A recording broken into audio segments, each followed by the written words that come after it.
think you have won, but death is only another portal. Next time I see you, I will not bring fighters. I will bring armies.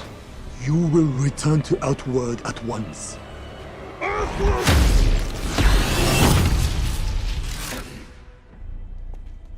What happens next? Today we are victorious. But there are other enemies to fight. I'll assemble a new list of champions. You must find them. Who's first? My man, he's just about to call you. I need you tomorrow night. Sorry. My days fighting for $200 are done. Where are you gonna go? Hollywood. Hollywood? What the hell's in Hollywood? Not what? Who?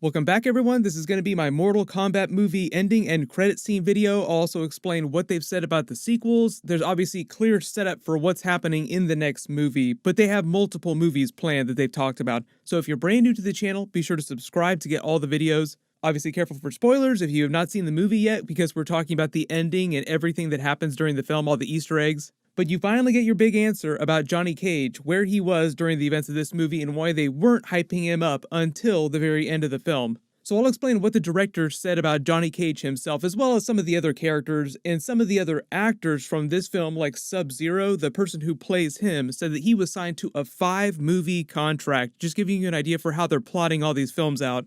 But the whole thing with the movie is that they actually don't do the tournament itself that you would expect them to do, like they did during the events of the original Mortal Kombat movie in 1995. It's meant to be more of a prequel movie, so the writer and the producers explained that they developed this arc as a trilogy of movies. The first one's supposed to be a prequel, world building, introducing some of the core concepts and characters. Like, you learn about the tournament, they talk about it a lot through the POV characters, which are mostly the mains from Earthrealm and mostly the Cole character, who is Scorpion's descendant, and whose powers, although a little bit different, bear some similarities to the Hellfire that Scorpion wields. He unlocks most of his special powers, but you don't see too many crazy fatalities from him. Like, almost all the characters do a version of one of their fatalities from the video game series. Most of the characters in the video game series eventually learn multiple different fatalities. But towards the end of the movie, Shang Tsung uses Kabal to tempt Kano to turn against Raiden and the Earthrealm champions and lower the protective enchantment that he raised around the Temple of Light to prevent Shang Tsung and his champions from Outworld from killing all the Earthrealm champions before the tournament could actually begin, as a way to circumvent this big prophecy involving Scorpion. The whole thing with the prophecy is that when the movie picks up in present day, Raiden says the Earthrealm has lost the last 9 tournaments to Outworld, and if they lose the next one that's coming up in the sequel movie, Mortal Kombat 2 or whatever they decide to call it, per the traditional rules of the Mortal Kombat multiverse via the video games, Outworld will gain control of Earthrealm, and even though they don't explicitly say this in the movie, if that were to happen, the ruler of Outworld, Shao Kahn, who you see images of during the movie in statues a couple times, but he himself probably won't appear on screen until the sequel. If they win the 10th consecutive tournament, Shao Kahn will be able to merge Earthrealm with Outworld and expand its power. There's a lot of arguments about whether or not Shao Kahn is an actual god. He's not a god in the same way that Raiden is a god, but he's about as powerful as Raiden, and he's ancient, just like Raiden.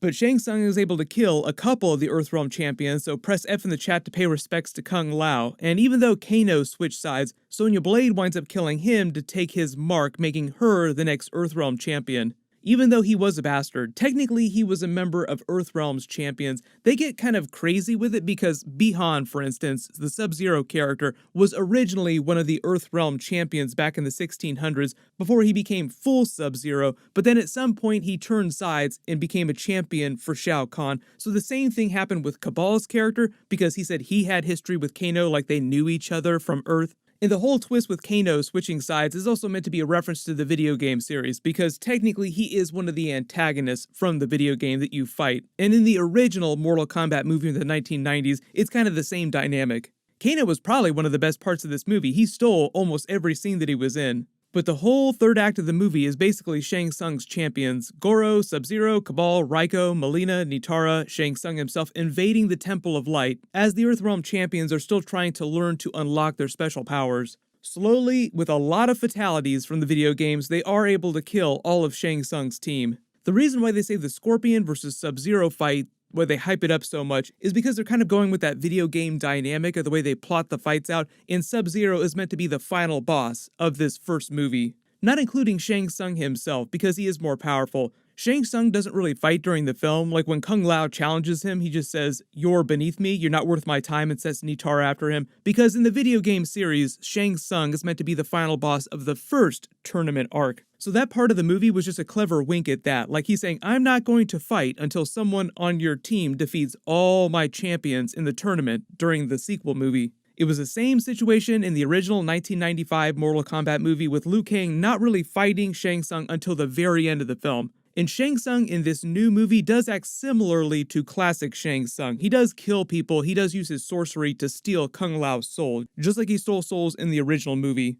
But in that final boss fight, Cole takes on Sub-Zero after he goads him into a fight using his family, trapping them in that MMA facility, the gym, where he fights all of his fights earlier in the film. Not sure why Sub-Zero decided to take his family there of all places, but they actually turn the gym into a full version of Sub-Zero's lair from the video game series, like his level from the original Mortal Kombat video game. The fights are all pretty fantastic, pretty bloody during the film, but as you would expect, he kicks Cole's ass until he instinctively grabs Scorpion's original dagger that was given to him by Raiden earlier in the movie. And even though they don't fully explain this part, he uses it to summon Scorpion from the Netherrealm. So the Netherrealm is the part of the Mortal Kombat multiverse that's supposed to be like their version of Hell, but is just a separate dimension, a separate realm, like Earthrealm and Outworld are separate realms of the multiverse. Cole had been getting visions of Scorpion throughout the entire movie, asking for him to release him without really understanding what it meant. And over the centuries in the Netherrealm, Scorpion had learned to unlock his powers, like you see everyone doing earlier in the movie. They also explain the fire he wields is Hellfire from the Netherrealm, because technically he is undead now.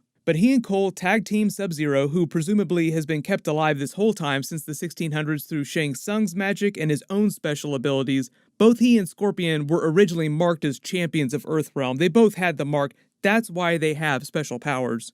Then Scorpion uses his fatality from the video game series from the first Mortal Kombat video game, killing Sub-Zero with his fire breath. His head doesn't go full skeleton like it did in the original game, but you do see a little of the skeleton there. He thanks Cole for freeing him and asks him to protect his bloodline, then presumably returns to the Netherrealm. They didn't say how many movies were on his contract, the actor here, but of course I think Scorpion will come back in the sequels. He was one of the best parts of the movie. Why wouldn't they bring him back if they're going to be bringing Sub-Zero back in 4 other movies? But then Shang Tsung enters and claims that he has many more fighters where these ones came from, which is a reference to the much deeper roster of characters from the video game sequels, like Mortal Kombat 2, Mortal Kombat 3. Then says death is only another portal, like death is not the end, sending Sub-Zero and Goro's bodies back to Outworld. So if you have not played the video games, that's meant to be a reference to Sub-Zero becoming Noob Saibot in the video game series. After the original Sub-Zero was killed in the lore, he was turned into a wraith in the Netherrealm, becoming Noob Saibot,